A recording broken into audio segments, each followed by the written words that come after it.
Richard Engel, thanks. Joining me now, Virginia Democratic Senator Mark Warner, who's a member of the Intelligence Committee in the Senate. Senator Warner, thank you so much for being on the show.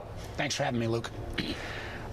The first question I have to ask you is, Americans waking up this morning reading in the paper that thousands upon thousands of Russian troops are amassing on the Ukrainian border. There's a fear that they could move further west into the country.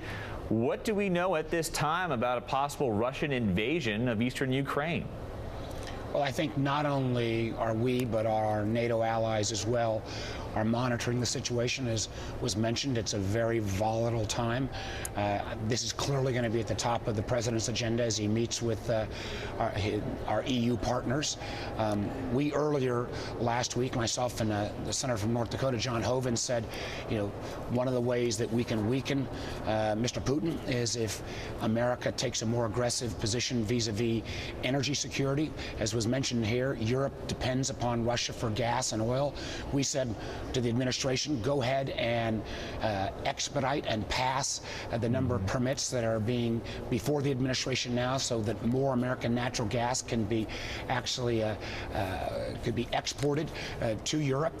That's not going to change things overnight, but that would be a step forward. Make sure that this EU summit includes energy security. There is even possibilities of reversing the flow of some of these pipelines where some European gas could actually go back towards Ukraine. That's been suggested. We said in the aid package going to Ukraine that part of that aid package ought to be geared towards energy efficiency, energy productivity, because Ukraine has been so dependent upon cheap oil and gas. They've not been very good about being energy efficient. You could actually decrease Ukraine's energy usage by some estimates of up to 20% virtually overnight, with some American businesses coming in and help there. So these are some actions that we've called for vis-a-vis energy security. What we're also calling, though, in terms of this package, the Senate this week is going to be looking at an aid package to Ukraine. I think we will pass that to show support for this new regime that is more pro-Western. But when we pass that, we also ought to say to Ukraine, you've got to help us more in terms of the number of cyber criminals that are active in Ukraine. The previous Ukrainian regime under President Yanukovych basically turned a blind eye to the number of cyber activists there. And I think many of us remember the Target breach that took place right before Christmas. That was perpetrated by cyber criminals out of Ukraine. If we're going to step up and help Ukraine, Ukraine needs to step up and work with our law enforcement officials to go after these cyber criminals.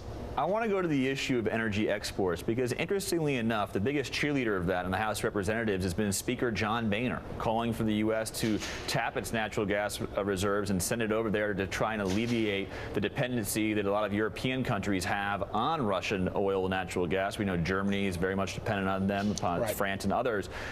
Why do you think the administration is dragging their heels on this, and would you join with John Boehner to try and move this forward? Well, I absolutely would join with the Speaker or anyone else. Senator Hoeven, Republican senator from North Dakota, and I called on the administration last week to expedite these permits. I'm not sure the administration's been necessarily dragging their feet. They have approved 6 of these permits. There's about another 20 pending. We'd like to know, they ought to go ahead and approve them or tell us why we called within 60 to 90 days. Let us know why. We think this will send a strong message to the Europeans and to those countries in Eastern Europe that they won't have to be dependent on Russian gas going forward. Now, let's be clear, approving this permit and then building the facility and making all the transitions that are necessary isn't going to turn this around right away. We're talking about a multi-year process before some of this American gas can get to Europe. But I think it would send the signal that the West or Europeans' long-term dependence on Russian oil and gas would start to come to an end. And we think this question of energy security ought to be tops on the agenda with this summit that the president is holding right now with our European allies. And real quick, one thing that's been holding up an aid package to Ukraine has been this difference between the House and Senate about whether or not funding for the IMF should be in a bill. It was included in the original Senate package. It was not included in the House package. A lot of House Democrats said the Senate shouldn't get involved in that because it's slowing the aid that Ukraine really needs. Should the IMF language be in a Senate bill? Luke, I'm not On that piece, I'm not sure where the state of those negotiations lie. I do know that there was some sense before we broke that IMF issue would be resolved. Members of the Foreign Relations Committee are coming back this week. We'll get that resolved, I believe. I believe we will get this package out.